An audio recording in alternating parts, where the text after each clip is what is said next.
between the realm of the dead and the journeys of the living. Join Josh, Jamie, and Elisa as they delve into the vast world of the paranormal and breathe life back into the history of the departed. Hey, everybody. Welcome back to the Paranormal Peeps podcast. I'm Josh. I'm Jamie. And I'm Elisa. And what are we talking about tonight, Jamie? What? Me? What? Oh, wait. Did I miss something? No. Okay. It's cheese, right? We're talking about cheese again? No. Remember, we went the cheese direction last time. It's Remember true. Wisconsin cheese? Yes. It's an A for me, by the way. Recap. No, we're actually going to be talking. And so I never heard of this place. And that's kind of the things I've been kind of seeking out are locations that I'm not familiar with. Now, I don't think it's really commonly known, at least not for a lot of people. I think for people that live in Arizona, it might be. But it's called the Hotel Congress. Ever heard of it? It sounds familiar, but I couldn't tell you anything about it. Okay, so there's another Hotel Congress that's in, is it Chicago? I don't remember, but there's another one. And so a lot of people get these two mixed up, but this one is in Arizona. So it's not related to the Continental Congress where they stayed before writing the Constitution? No, has nothing to do with that. Okay. Nothing. But so the Hotel Congress is in Tucson, Arizona. I've been there. Sounds like a made-up place. Totally made up. Are Totally you sure made you up. said it right? Isn't it Tuscan? Tuscan? It kind of looks like that, doesn't it? It sure does. Okay, so it's in Tucson, Arizona. It's actually a federally recognized historic building, and it's in downtown Tucson, Arizona.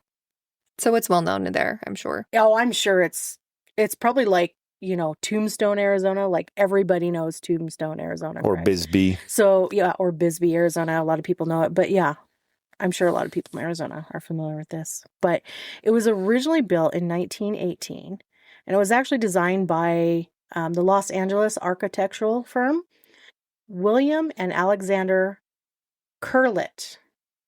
Curlett. So, and it was part of an expansion of Congress Street in conjunction with the theatrical venue, which was the Rialto Theater. And I probably totally said that wrong. So. It's possible. You're probably close enough for people to understand where you're at. Yeah. So, and the theater actually sits north of Congress Street. So, and then the rear of this building actually faces the historic Amtrak Southern Pacific train station, which was built by Southern Pacific in 1907. So it goes back a little bit. Like this is a historic street and just kind of area in general. I guess I didn't realize Amtrak went through Tucson. Yeah, That's kind of cool. I had no idea either. But in addition to the Congress being just a hotel, it has a bar, it has like a music venue, and it actually has a restaurant as well. I don't know if it's a restaurant or like a cafe that like serves like some food and stuff. So it's multiple of those things. So the actual name of the Congress Hotel, the name for it was actually picked through a contest where it's like, hey, come up with a name for this new place and blah, blah, blah. And that's the one that won? Yes. So the thing that won was naming it after the street that it sits on. Yep. So original. Originality. Right? So yeah, it was chosen through a naming competition that was organized by the Arizona Daily Star newspaper, and that was in 1918. So the actual winning suggestion was actually announced on April 30th of 1918. Hey, that's my birthday. Yep, that's Elisa's birthday. And it was submitted by Dorrit Dinkle. I'm that sorry. poor lady. Oh, Mrs. Dinkle, we have got words. Oh, you know what? I actually kind of really like the name. It's just fun. I really hoped she was a cute person. You know what I Right? mean? Like a cute personality. Because that could go either way. Yeah. But so for winning the naming competition, of the hotel, she won $15 worth of baby bonds for having the name chosen. What the heck is a baby bond? I have no idea. I think it's like a bond you get when, like, essentially like when you have a baby. So you get like a almost like a treasury bond, like an 18-year bond, Mhm. and then it matures at 18 when Like an interest. yeah, just like an interesting earning treasury note. I think they happen to be like 18-year notes. Yeah, and $15 worth back then was Probably a A lot. fair amount of probably money. a fair amount. Yeah. I wonder what, like, I get she won Mm-hmm. with terrible originality. Well, everybody loved it because it got Right. milked. I wonder what the other names were. That would be interesting to read, but I didn't find any. Of course, I didn't really dig deep to look for other names that were stated. Yeah. Like, But it would have been nice had they included a handful. yeah, you found like hotel bigotry, hotel horror, hotel murder. And you're like, yeah, Hotel Congress works. Let's use that one. Let's name it after the street it sits on. Duh. So the hotel is known for being the site of the capture of famous gangster and bank robber Don Dillinger's gang, and that took place in 1934. So after a series of bank robberies, the Dillinger gang arrived in Tucson in order to hide out. Okay, so they commit all these robberies. They go to Tucson to hide out. So on January 22nd in 1934, there was a fire that actually started in the basement and spread up to the third floor of the hotel, where the gang was residing under various aliases. Okay, so Mr. Dinkle. So after the desk clerk contacted them through the switchboard, which, by the way, that switchboard is still used today. That's impressive. Yeah. That's See, awesome. they don't make things like they used to. They don't. They sure It don't. is still there, and it is still used to this day. Anyways, they contacted them through the switchboard, and then the gang escaped by aerial ladders. So basically those ladders that hang out the windows, I'm guessing. Yeah. It's like little roll-out ladders. That, or they took a ladder and went from a window to the next building. But either way. I don't know. Either way, they escaped. Okay. Yep. So on the request of the gang, so these gangs asked, because I think it was like 2 of the gang members. I don't think it was multiple, because I watched a thing and I come across the original news article that said it was 2 of the Dillinger gang members. And I think one was John Dillinger. So 2 of them, they went to these couple firemen, and requested that they retrieve their luggage from their room, right? And so when the firemen retrieved their luggage, by their luggage, they identified just who they were. So after being so they were obviously arrested. I was going to say, did they do anything about it? Oh gosh, I hope so, right? Right? Or did they just take the money that Dillinger gang took and rob them? So after being transferred to the jail in Crown Point, Indiana, Dillinger actually ended up escaping again. So he's escaped multiple times from law enforcement. But he was eventually when he escaped this time, he was eventually shot down in Chicago. Oh, wow. Taken out. So bye-bye. I wonder if he had like a luggage tag on his bag that said John Dillinger. Or did the fireman was the luggage not like closed, and so when the firemen went up to retrieve it, they see like all the money from the banks. See, that's what I'm wondering, is if they were like, let's open these bags, like what's in these bags that they've left. Or was one not fully closed? Yeah. And they discovered all this money from Hey, can you grab my $30,000 in cash and bring it down for me, please? I kind of need it. It's my life savings. So local Tucson architect Roy Place so it was the 3rd floor that burnt down. So now today the hotel is just 2 floors. The main floor, and then the upper floor is where the rooms are. Okay. Up on floor. They never rebuilt the 3rd floor. Makes sense. So local Tucson architect Roy Place, he actually rebuilt the upper floor in the same style as the original. So the second floor, because I'm sure there's damage there too, because it started in the basement, spread up. Right. So it would go through second and then consume the majority of the third floor. Right. Which is a weird way for a fire to spread. Yeah, you would, unless there was way more flammable things on the third floor. Yeah, like 30,000 in cash. A little bit of kindling there. Yeah, a little bit of dry kindling. But anyways, when they rebuilt the upper floor in the same style as the original, which is kind of nice. Yeah, that's cool. You know, gives it that style. It does. And then a historic plaque was placed on the south entrance of the hotel, and it bears the place's name. So it is often believed to be of its original design, which its architect it's rebuilt as the original design, but it's not all original. Right. That's still neat though. And the Hotel Congress was actually added to the National Historic Register in 2013. Or no, sorry, 2003. So it's been on the registry for a little while. 20 years. Yeah. So let's see. Let's get to the good stuff. Okay, so that's just it's just a small portion of the history. There is more, but I kept the interesting stuff like John Dillinger, the fire. That's kind of like the two biggest things, I think.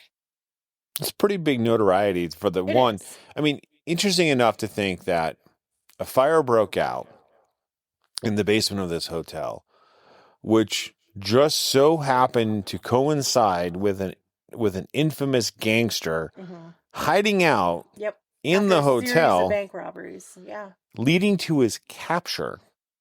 Yep. All because when he fled, he didn't take his luggage, and he asked the fireman to go get it for him. Yep.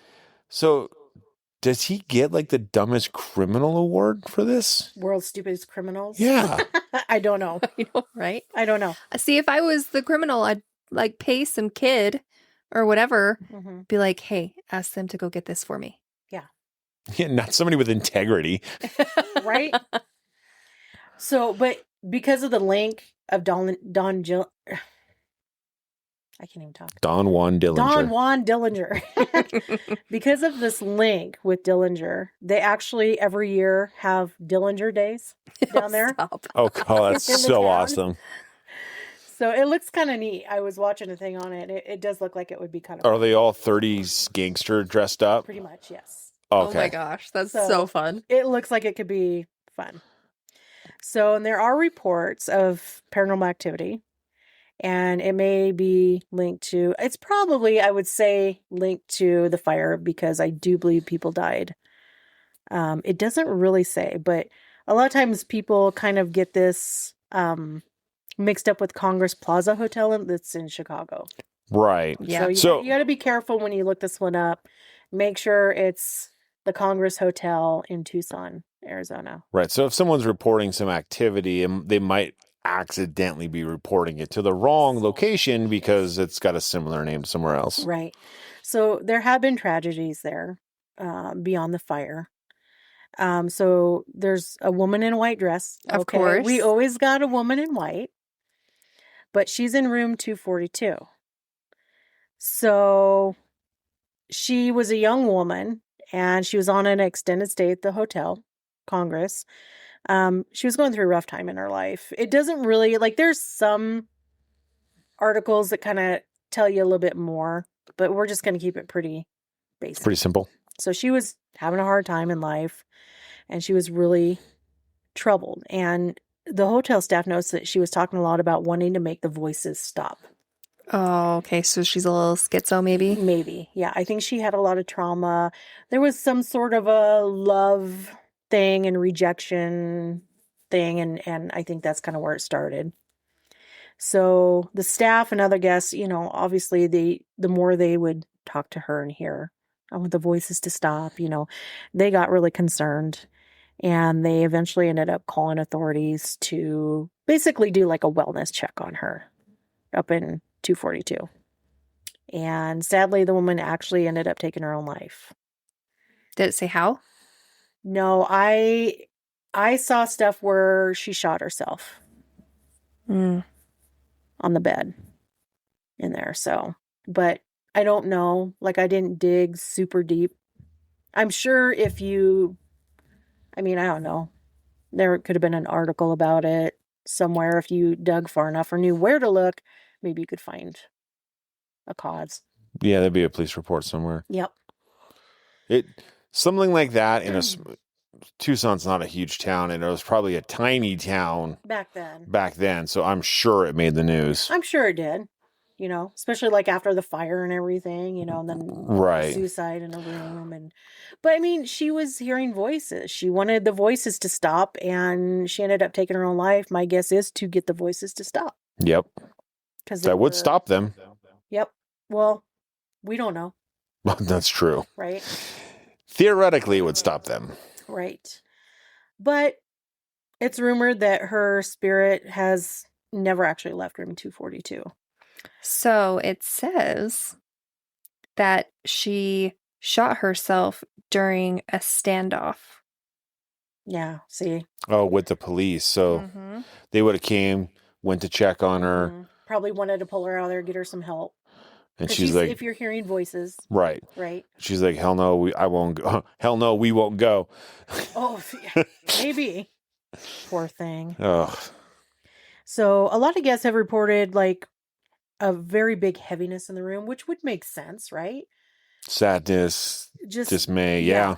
Just uncomfortable, thick, heavy feeling. And can you imagine the energy she had been putting out in that room for how long had she been there, you know? Yeah, and it long enough. said it was an extended stay, so it had been a could little be while. weeks or months. I mean, but they say I guess it reported that a woman in a long white dress will sit on the edge of their bed. Some report feeling somebody lay down in the bed next to them and like curl up with them, like they're spooning. Yeah. And, you know, the feeling that they get isn't like, of course it's startling because especially when you're staying in the room alone and you feel somebody spooning you, like, it's a little. Yeah, it's not what you're expecting. No, but they report like feeling like, you know, like she's lonely. Like she just wants to be close to somebody because she's alone and she wants to be loved and, you know, so that would be heartbreaking. That would be heartbreaking. After you get over the initial shock. Yep. So, yeah. Hold on. So, yeah, it just says they think she feels the need to impart and share the darkness that clouded her life with whoever stays in that room. Probably a sense of depression. Yeah. So, it's just, I don't know. It's just. That's sad. And I think this is the most, like, on everything I watched and read and looked up, 242 was the most prominent out of all these hauntings. There's a handful. Well, and also it's probably the oldest.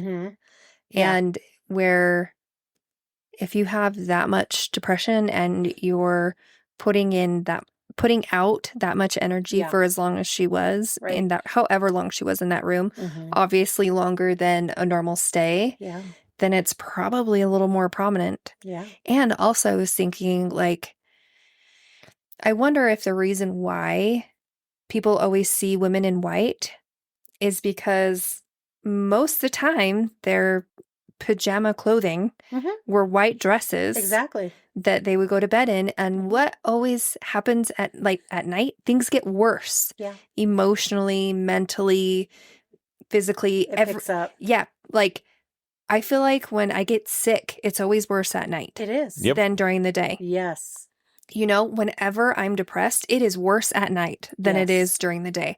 I feel like the sun makes a huge difference. Light makes a huge difference on anybody's personality and attitude. But also, like, when it's nighttime and everything is quiet, there's no noise around, and you have all this depression, and it just kind of like builds up. And at night, it just becomes too much. It's more intense. It is. It's like amplified. Yeah. Yeah. And so that's why I wonder if maybe she did it at night and she was in her white pajamas. Yeah. That are often on women during that time. Yep. Yeah. So very real possibilities. Yeah, maybe that's why there's always a lot of women in white. Yeah. Doesn't have to be a wedding dress, guys. Well, and that's true, but that's what people think about, right? They think about a wedding dress, but a lot of those nightgowns back in the day were lovely. Yeah, lacy, pretty, long, flowy nightgowns, which in today's day and age we would interpret as a dress. Well, and if you think about it too, is a lot of the time I will see or read about these women in white, their hair is down. Yeah. And back in the day, they didn't really wear their hair down. They wore it up.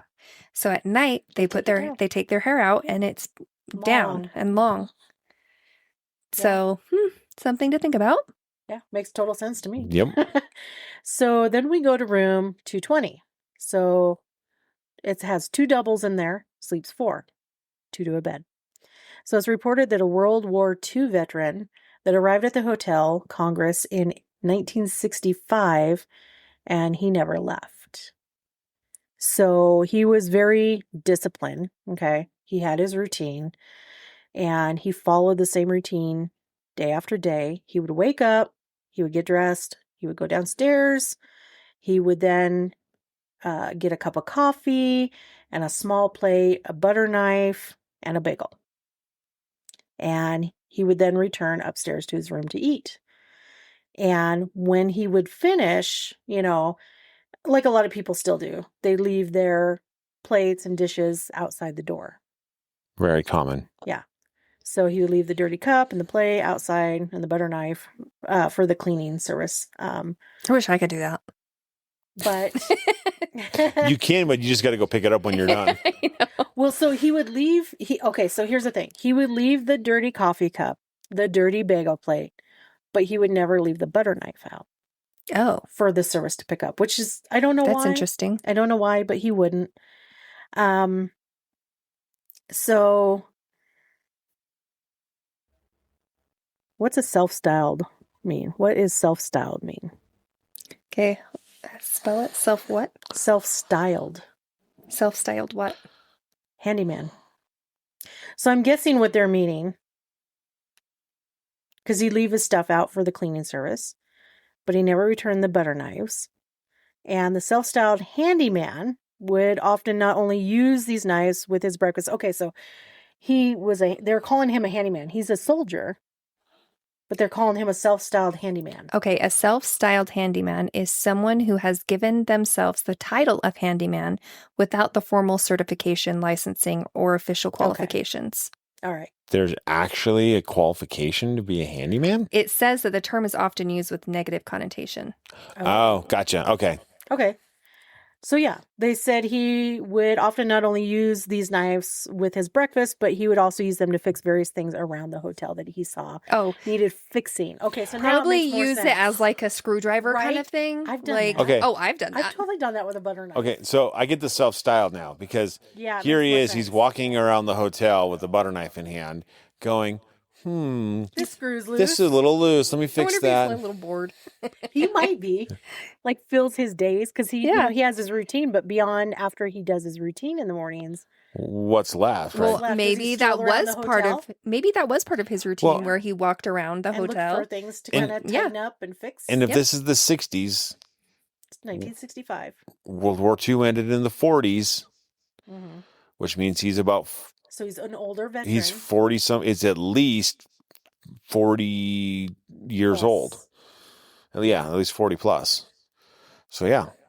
So anyways, he was a collector and a bit of a trickster in life. And it seems like that transferred over into his afterlife as well. So after he passed, and he passed in 2001. And it doesn't say if he passed at the hotel, but I would imagine that would, 1965 to 2001, I doubt it. But I doubt he was living in the hotel still. I doubt he was living in a hotel. But it seems like the hotel was like a time in his life where he was there for an extended period probably. And maybe he really liked it there and liked his routine that he had there. There was time in the 60s and 70s where people would live in hotels who didn't have apartments because it was easy. They weren't expensive. You could easily live there and work. And so people would do that. And so It's a good possibility he lived there for a while. Yeah. And it could be. But anyways, he passed in 2001. And after his passing, like staff and housekeepers and even guests at the hotel, they actually started finding restaurant butter knives outside of the room and in very random places. That's so cute. Throughout the whole property, not just in the hotel, but around. He's still going around and fixing things, dropping his knives. Yep. Dropping butter knives. Yep. I wonder if part of it is, or if it's like residual. It could be. Because if you have, you're more likely to have a residual haunting if there is a person who has a routine that they do every single day. Yep. And he had a routine. For sure. Can you imagine going to bed and waking up with a butter knife on the pillow next to you? That would be a little terrifying. That'd be a little alarming because what do you need a butter knife for laying on your bed? And you're like, who in the freak just put this butter knife by my pillow? Where did it come from? But so apparently he also enjoys locking and locking the doors to the rooms and, to different entrances and stuff. And he likes also moving guests' items around the place. That's cool. So seems harmful, just more of a trickster. Where's my bag? Why is there a butter knife where my bag was? Right? Is this a threat? Are you sending me a message? So then we move on to a Victorian gentleman that is in room 214. Okay, so this has got one king bed in it. Obviously sleeps two people. So this one seems to be the favorite room of a stately man from I don't know when. So he's dressed in his seersucker suit. So what is that? That's 19... Seersucker would be 1940s, 1950s. See, I was going to say 30s and 40s. Yeah, which is weird that you describe him as Victorian because... Well, that's what they're describing. Right. Victorian gentleman. How do you spell it? It's Seer and then sucker. Yeah. Sucker fool.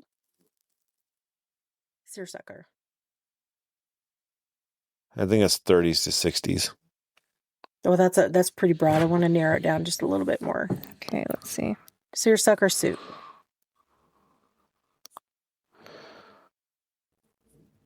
I mean, this is why I wish I could witness some of this stuff so that I could kind of be like, okay, is it really a seersucker suit? Or, because if you call him Victorian, was a seersucker suit in the Victorian era? I don't know. No, there was much more of a modern era style. Right. Yeah. Okay, it says someone would wear a seersucker suit during the spring and summer, especially when it's hot. The style was popular. Right.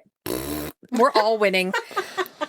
Popularized in the 1920s by Princeton students and became mainstream in the 1930s. Okay, so it would actually be Victorian. 1930 isn't Victorian. 20s? 1920s aren't Victorian. Are you sure they're not? Victorian era is 1700s. But when you watch like Meet Me in St. Louis, and they live in like this Victorian house, and they kind of dress that way, right? I think what ends up happening is people say, "Oh, he looks Victorian," because you're talking about a nice suit, probably a hat. Either a top hat or a bowler hat, something along those lines. And obviously, even if I saw someone dressed like that today, you might think the same thing. You would think something more Victorian, because, obviously, how often do you see someone now walking down the street with a 3-piece suit on and a top hat and a cane? You don't. Unless it's Halloween. Exactly. And then what are you dressed as Halloween?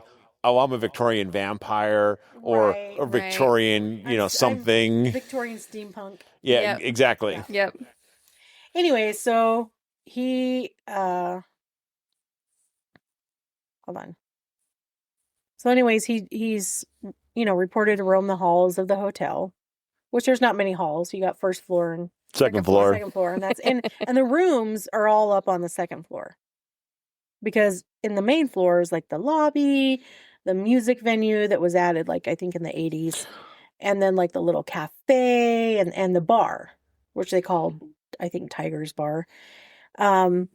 So, oh yeah, and sometimes he's even seen in a dapper top hat. Yep. So there you go. Yep, that would put people as looking at it as Victorian. Right. Even though it's not. So many guests have actually claimed to see him standing in the window and watching the people mingle in the plaza area below. That would be kind of cool. But the room that he's like looking out of the window to the room, they'll check it only to find out that that room hadn't been rented out that night and nothing's been touched. That's cool. That's so cool. Yeah. I want to see something like that. But right? They said the impression they get from him is he's just very friendly. Yeah. I mean, those are the best kinds. Right. He's a people watcher. He's a people person. Just like, you know what? This was a fun place to stay. We'll hang out for a little bit. Yep. Well, and do you know how interesting it would be to be somebody who lived during that time and to come back and like watch people nowadays be like, holy cow, things have changed. Like how fascinating would it be? Well, I think it would be a little scary too. Oh, yeah. But think about it. Big changes. Right. But think about it from our avenue too, though. Like, what would life be like 100 years from now? Right.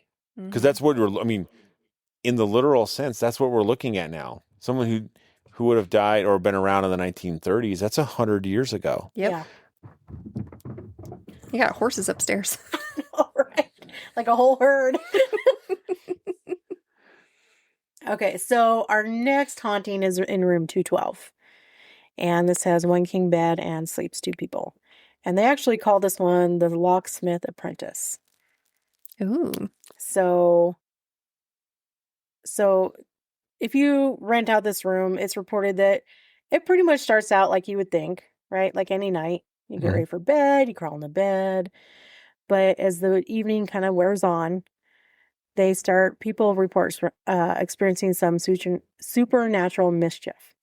Okay, so they have consistently reported the locking of they'll lock their door, they'll turn off their light, right? And turning in for the night, only to find a few minutes later and hear that the door opens again. Like the lock clicks and the door opens.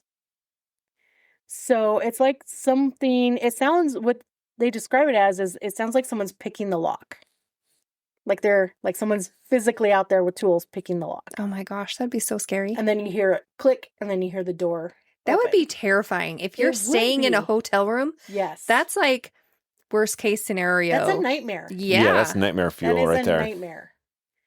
So this lock picking, like people get up and they'll be like, what the heck? They'll look down the hall, out the door, nothing there. So they'll shut the door and lock it and get back into bed only to hear it happen again. So this one guy, he was like, whatever this is, it's a game. So you know what? I'm just going to leave the door open. Right? So he's thinking that's going to solve the problem. If I don't shut it and lock it again for like the 5th time, whatever's doing this can't pick it and open it. Yeah. Because it's already open. Well, to his surprise, the door then shut and the lock locked. I mean, can you imagine how frustrating that would be? He just doesn't want you to. He's like, you think that's funny? I'm just going to close the door on you and lock it. And then I'm going to pick it later and open it again. Right when you're about ready to fall asleep. So yeah, they say that whatever this ghost is, they're practicing their lock-picking skills. Now, do they just do it to the one room? Yes. You know, be fun to do is go in with a board and put like 3 or 4 different locks and lock types on the board and see if they will attempt to pick those locks while you're sleeping. Sharpen his skills to master pick. Yes. You know what that reminds me of? Remember like the Melissa and Doug toys for little kids? They're all made out of wood. So they're like better material. And they have locks, different types of locks that kids can learn to open on just this wood board. That's crazy. Yeah. We'll just get a Melissa and Doug toy. There you go. Here, pick these locks. Here's some locks for you. This will keep you busy. So I found these are hauntings that are generalized to like certain rooms and associated with certain rooms. But this one actually that I found says that there was a good-looking middle-aged man in the 1930s in an old-fashioned gray suit with a long gold watch with chain, like a pocket watch, right? And he was actually murdered during an April 1st, during a poker game on April 1st, 1931. And after he was murdered, so I'm guessing, it doesn't say why he was murdered. I'm guessing they thought he was cheating, something, there was a dispute. Or he won and other people were pissed that he won. Won their money. They killed him. And they hid his body under the bed and then continued playing poker. I mean, okay. Bang, So, you're dead. Sweet. Put you under the bed. Who's in? Right? Ante up. But so anyways, sometimes he's actually been seen peering out from the second story windows of unoccupied rooms on that floor. It's like he's looking to continue his life. So, yeah. And then, of course, this one refers to room 242 again with the woman who took her own life. So they call it the suicide room. And it just says after a young woman it says she was working as a barmaid in the 1940s and took her life following her breakup with a married, high-ranking 1940s local official. And, and here it is, resulting in a midnight standoff with authorities that ended in a hail of gunfire, from which her death from 29 bullets was officially listed as a suicide. Ooh. Suicide by cop. Yep. So the bullet hole in the room's closet still eerily gives an unsettling connection to the events of that bloody night. That would be interesting to put like an EMF meter to that. So apparently there's a bullet hole still in the closet that's still there. Yeah, that would be cool. And that's room 242. That's kind of cool. A lot of guests report hearing strange noises, seeing the ghostly apparition of the woman. They say she's walking up and down the hallway and in the room's bathroom. See, that part of the story kind of makes a little more sense to why she will spoon you in the middle of the night. Yes. Because she was rejected. Rejected. Yes. By a married man. Which seems to be part of the problem with a lot of these stories. Yeah. Well, and they also report smelling the smell of roses along the lobby stairwell. Old lady perfume. Yep, old lady perfume. And that's been going on and off for like years. Years and years. They've been finding old-fashioned flat butter knives scattered around from that one gentleman. And this is another article. So Vince, who is a resident at the Congress Hotel, he was a resident there for 37 years. Whoa. So maybe these people were there for a long time. This is the one, the veteran. Mm-hmm. Apparently his name is Vince. He's the one that steals the butter knives. So he was there for 37 years, and he was known for stealing the knives from the kitchen and around town during the 60s and 70s until his mysterious death in 2001 during a full moon when he was attacked by a desert bobcat in the alley. What? Yeah, that's what this article says. And see, this is the problem, is in some articles you get some of the details. Right. Yep. And then in other articles you get more of the details. And then you got to read another article to fill in the gaps. Right. But it also makes me wonder, like, the validity of these reportings. Well, I would say some of them are probably the ones that are more detailed are probably some of the more accurate ones. It's interesting, though, because it's like we were just questioning, how long did he live there? Was it a short-term thing? No, he lived there until his death. He lived there for 37 years. So, I mean, it's not uncommon for people to live in hotels like that, especially if it's cheap enough and whatnot. Right. So, like, they'll do that. Right. It's interesting that he not only stole butter knives from the hotel, but from around town. So, like cafes and stuff. He had a fascination with butter knives. The strangest to be killed by a desert bobcat in an alleyway by the hotel. Now, granted, if you've never been to Tucson, it's basically right outside of town is the desert, so it's not far. It's like finding deer here, right? Yeah, it's I'm just sure it's not as common, but it's possible. yeah. I mean, you'd have like I've seen things where they're bare in someone's backyard if you're like right by the mountain and stuff Right. like that, Moose, or a right. moose. But yeah, to have an apex predator just kind of like meander into town and then take somebody out. Well, it does happen not too long ago. Earlier this year, we had a cougar somewhere running over here in Lehigh. Yeah, in your neighborhood. Yeah. Remember when you and I were outside talking? Well, here's the thing, because when I came, I heard a growl, and it sounded like a cat growl. Yeah. And I was like, what is that? And then you told me that there was a cougar around or something. A chirp. Remember, we were talking, you're and right. it sounded like a chirp, and it was night. It was like 11 o'clock at night. Her and I were outside of our garage talking because she was getting ready to get in her car and go home. And we heard a chirp. And she looks over, and I'm like, I don't want to scare you, but that sounds like a cougar. Mm-hmm. And she's looking at me like I'm crazy. We get in the car. She pulls up the thing like sounds cougar make, and one was the identical chirp. Yes. The one that is bone chilling to me is when a cougar screams like a woman or a child. And really? Oh yeah. And when you're at a gas station by yourself in the And middle of nowhere and you hear that, your blood just goes cold. It does. It is. I've never heard that. Yeah, they scream like that. You don't want to because it's terrifying. It is terrifying. But it sounds just like a woman screaming like she's being murdered. Yeah. It is terrifying. Yes. Oh my gosh. And they also do the chirping sounds. Yeah. Yeah. All ways of drawing in prey. Yep. So, anyways, the sidewalk out of the hotel that was built in the late 1800s, it was actually before the hotel was built. It reveals kind of like a mystery. So, in an outdoor cafe that fronts the tap room and lobby bars of the area, you can still see parts of the pavement that's actually embedded with this thick multicolored bubbles of gold. Different colors of old glass shards. It's like embedded. So the glass was put there to allow light to filter down to a spooky series of long, closed-off tunnels below the sidewalk that once ran around and underneath original downtown areas. Makes me wonder if they're still open down there. I know. Could you that go would be down way there, cool. Underground tours?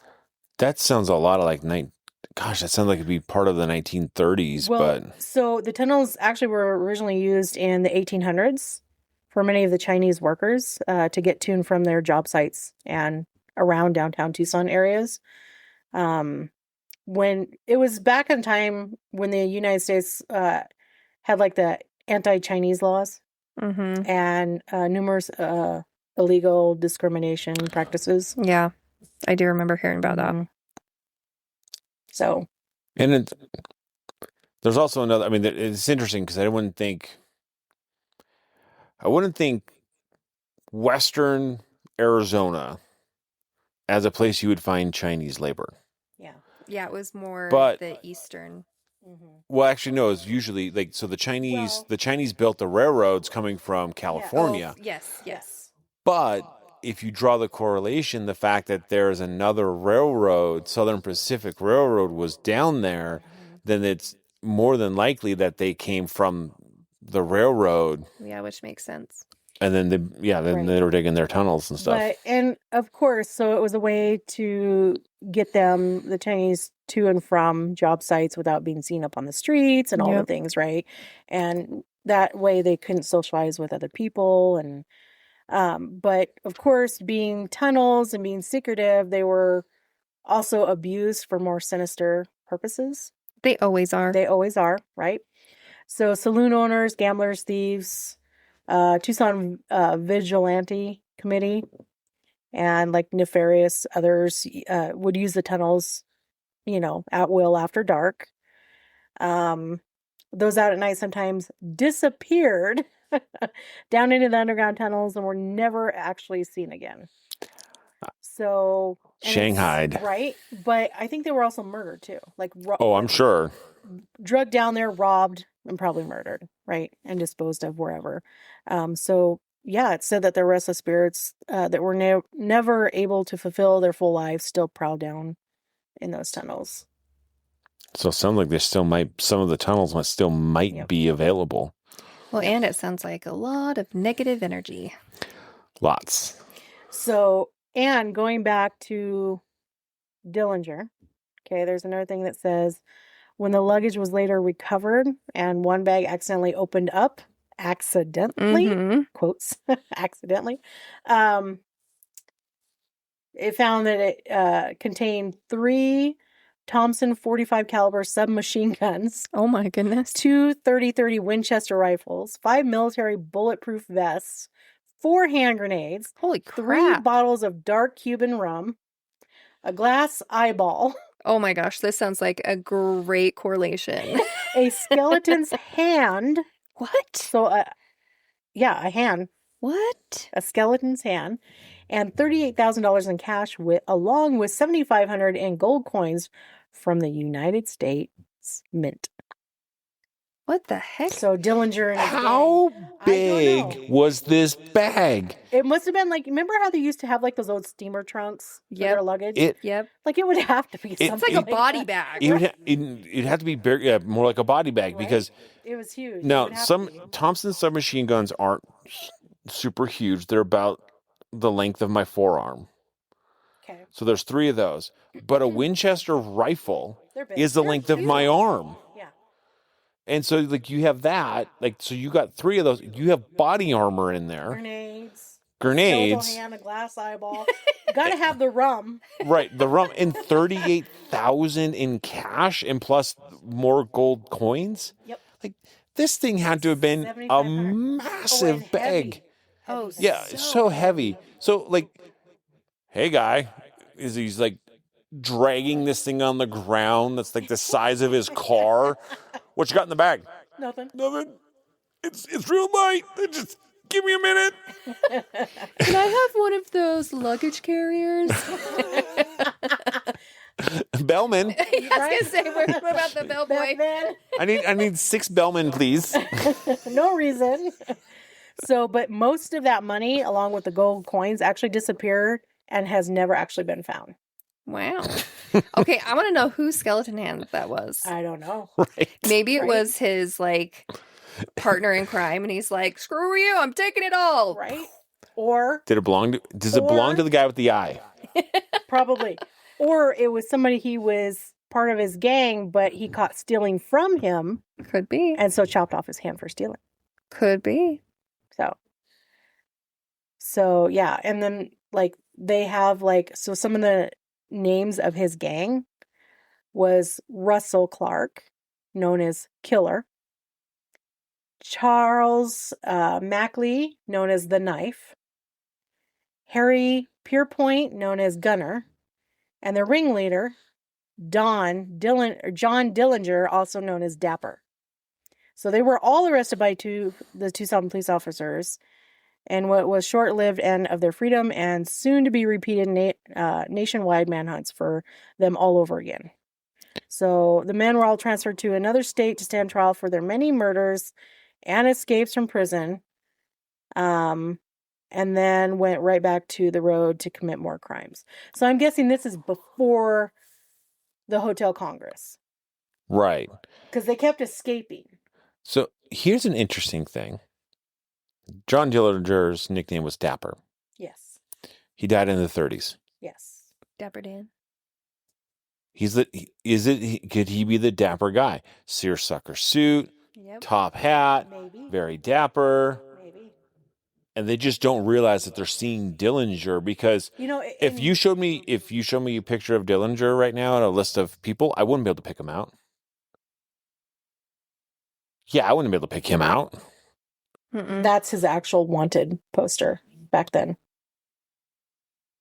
Yeah. So, and we will post that. Yeah. On our thing. But yeah, I wouldn't be able to pick him out of a lineup. If you had like other people, Bugsy, Capone, Dillinger, Machine Gun Kelly, but if you posted them up and said, which one of this is Dillinger? You wouldn't be able to do it. No. You might. You never know. Maybe. Doubtful. So, anyways, when they kind of found all these items, the grenades and the guns and glass eyeball. And so the Tucson Police Department actually kept all the items found in the luggage. But over time, the only remaining items that can actually be accounted for are the machine guns, which are on display at the Tucson Police Department headquarters. So you're telling me, so the cops kept the $38,000 in cash. And the $7,500 in gold coins from the U.S. Mint. And the grenades. They just put them in lockup in evidence, and they just disappeared? Happens actually often. I'm sad to say. I am dying of not surprised. So here's something that's kind of interesting that has to do with the skeletal hand. So over the years, since the events surrounding the capture of Dillinger's gang, right? Some of the current and past employees of the Hotel Club Congress have actually reported feeling a skeleton's hand touch their shoulders and necks during their years while working at the hotel. How'd they know it's a skeleton hand? Probably because it feels like really kind of hard and bony instead of like soft flesh. Soft. Yeah. Because you know when you get touched like if you got touched ghost, with a stick. Yeah. Well, like you know when you get touched by a ghost, it's like soft and feathery. Yes. Feels like. Versus. Sometimes. In general. Depends on whether they're touching you. And versus something more solid, maybe? Right. Like small? I don't know. How would you... I don't know. I mean... Or they're just assuming that it's a skeleton hand because of the rumors. And that's kind of more where my mind goes. It could be an old bony man's hand, which would be kind of skeletal in a sense. Would be creepy in itself. But either one of it kind of gets better because then they refer to the glass eyeball and they say it's still said to be heard moving across the floors like I was going to say it was like rolling down the hallway. Yeah, rolling across the floors of the kitchen and along the top of bars really late at night, long after closing time and during the cleanup hours. Gross. Like, how do you know it's not actually just like a phantom marble and why is it a glass eyeball? Again, it's probably the rumors, right? But could you imagine just like, in order for that to happen, if it's residual, that means he just sat there at the like bar, just rolling the eyeball back and forth across the bar. It's like, play catch. We're drunk. Catch this. Right? You remember when John lost his eye? Nah, I got it here. Catch. Right here. So kind of some more recent hauntings. So on November 1st of 1987, there was an old gray-haired man, and he was wearing like a very tattered black suit. And he appeared at the bar late night, and it was really near closing time. And from his jacket, from under his jacket, he pulls out an old, very old bottle of real Cuban rum. Remember the rum in the thing? So the bartender then reminded this guy that he could not bring his own bottle into the bar. And then this mysterious man then rented a room up on the second floor, paying the front desk clerk with some old United States currency, and invited the bartender along with other employees there at the time up to have a drink in his room later. After drinking and talking for well over an hour with the employees, as if he had once lived or stayed at the hotel for a long time, the old man said he was going to take a shower and asked them all to come back in half an hour. So, I mean, did they not know that this, like, who is this guy? Is he a ghost? Is he real? Like, because they went up to his room and drank with them. Well, the fact that he was talking to them for as long as he was, I would assume that they wouldn't even think twice if it was a ghost or not. So they left so this guy could shower, and they were going to come back in half an hour. So upon their return to the room, it was completely empty with like no signs that anybody had ever been there. Like nothing in the room was out of place. Nothing had been used. And the glasses they had all drank from were clean and unused. Well, that makes me wonder, what about the money that he gave them? Right. Did it disappear? Right.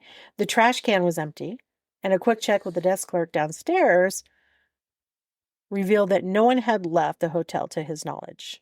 So quickly, the desk clerk became really curious about this old man and checked the man's sign-in card, because he had actually watched this guy fill it out at the counter with an ink pen that was actually still on the counter. And unexplainably, the card was completely blank. And so the clerk then used his key and opened up the cash register, but quickly had found that all the old large size United States currency was not there. That's cool. So Dillinger came to visit. if it was Dillinger, it was an old gray hair man in an old tattered black suit that had the old Cuban rub. Now, was it his skeletal hand and eyeball that Dillinger took? I mean, as like mementos? Like, had he one time been a part of the gang? And it's hard to say. Right. I mean, I know Dillinger died young because he was killed gunned down by the police. But there again, though, spirits can appear as they want. Sure. And so if he wanted to show up as an old man, he could. I mean, I suppose. I don't know why he would, but then again, I don't know. But who's going to have Cuban rum?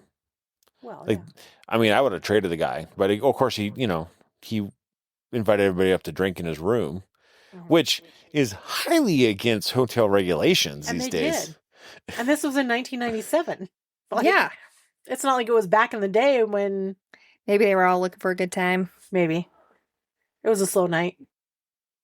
But anyways, you can go to their website for this hotel, the Congress Hotel in Tucson, Arizona, and you can request a haunted room, and you can stay there. Let's do it. So, how many rooms have they got, and how much would it take to rent out every room? Let's see. I don't know. But of the haunted rooms they listed, what was there? 4?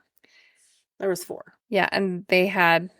The smallest room that we heard of was 412 versus 212. 212 and 242. So there has to be, I'm assuming, about 50 rooms, maybe at least. It's a pretty good sized building. Yeah. It would be very interesting because the 3rd floor isn't there anymore. No. But that's the roof. Mm-hmm. Is the roof haunted? Yeah, I wonder if they hear footsteps on the ceiling. That's what I was going to say. I wonder if they hear people walking around up there. But what's interesting is when I went to Gettysburg, I stayed in a haunted hotel that was there. It was a bed and breakfast that was there during the war. And we heard footsteps on the roof. Yeah. But there was no floor above. Mm-hmm. So, but I know they have people like on lookout and things like that. So it makes you wonder, like, even though that one didn't even have a floor, and I still heard footsteps on the roof, versus a building that actually had a 3rd floor, or had that floor above. Why wouldn't you? Yeah. Even if it's just residual. Yeah. Totally. But anyways, it's one for people to add to their bucket list and go stay. They also have the Jerome Hotel in Jerome, Arizona that's really haunted as well. So there's a couple good places. Also, if you're not familiar with the geography of Arizona, from Tucson to Tombstone, it's only about a 2.5 hour drive. I don't even remember it being that long, but yeah. Well, that's because we went from Fort Huachuca. Right. But there's also Bisbee. That's you can go in the Queen Anne mine. Yep. I think that's 1880. There's a lot of fun haunted stuff down in southern Arizona. There is. Yeah, so you can make like a trip of it for sure. And hit a few places and stay at a few haunted places. Go on the Queen Anne mine tour. Go to Tombstone. Go to Big Nose Kate's in Tombstone, the Birdcage Theater. So many good places to go. Boot Hill Cemetery. It's really cool. You know what's funny is I've been to Tombstone a dozen times. Mm-hmm. Never once did I go to the OK Corral or Boot Hill. Yeah. Really? I would think the OK Corral would be one of the first places to go in Tombstone. Nope. I went to Big Nose Kate's and got some food. Well, yeah, you and I went, too, to Big Nose Kate's. I had a buffalo burger. And that's how I knew about it. So that's how I knew about it, because we went there and we ate and drank in the bars and the restaurants that are there. Yep. That's what we did when we went to Tombstone. Yeah, you and the guys. But, yeah. But then you and Big Nose Kate's, you have like this staircase that goes down. This like curly staircase. To an actual mine. To an actual mine. Where this old prospector had a bed down there. He like dug a hole next to his bed down Oh my goodness. Yeah. You can go down there and you can see it. Still That's there. wild. So cool. And the Birdcage Theater is pretty cool too. Yeah. So The really cool thing about the Birdcage Theater is that the poker table that they played, if you've watched where Tombstone, the movie Tombstone, where Doc Holliday and then we're at the poker table playing cards, that poker table is downstairs in the Birdcage Theater. It was the longest running continuous poker game. It was like a week wait to get onto the table. I can't remember what the price was. $10,000 their money. Whoa. They would wait a month to get onto this table. Yeah. Wow. Yeah. That's pretty amazing. So Arizona, to sum it up, Arizona does have a lot of good places to investigate that aren't super far apart. So you could hit, like if you took like a week, you could hit a handful of locations. Several places down there. Easily. It'd be worth it. It'd totally be worth it. Yeah. But yeah, that's the Hotel Congress. So I had never heard of this one at all. No. Yeah, I haven't heard of it either. So if you said haunted Arizona, Tucson wouldn't even be on the list. Yeah. So it's neat to find a place in a city you're not expecting. Yeah, and there's a good amount of hauntings at this hotel. So it's I think it would be worth a trip. Yeah. You know, maybe stay a couple nights, stay in one room one night. I was going to say, you could stay for 4 nights and switch every night to a different. I think that would be awesome. Rent 4 rooms for 4 nights. Yeah. And we just each take a room. That'd be so cool. To sleep in for the night, but then we can investigate all 4 of them. That would be way as we go and just see what happens and just leave cameras running. Yeah. That would be so freaking and digital cool. recorders. Digitals. Go all night, do a 24-hour thing. Yes. You know, stay up all night and then sleep during the day. That's the way to do it. Oh, high school all over again. But with a twist. That's more like college days, right. Not high school. But it's I didn't do that in twist college. It's for ghosties. It's not just because we're, college or something or high school. Because we're young and drinking. Definitely not because of that. We're definitely not doing any of that. I never did any of that. Let's just put that out there. I didn't in high school. I mean, I didn't. For the record, neither did I. Sure. Well, everybody, I hope you enjoyed this episode. Please like and subscribe. And as always, stay ghosty, my peeps.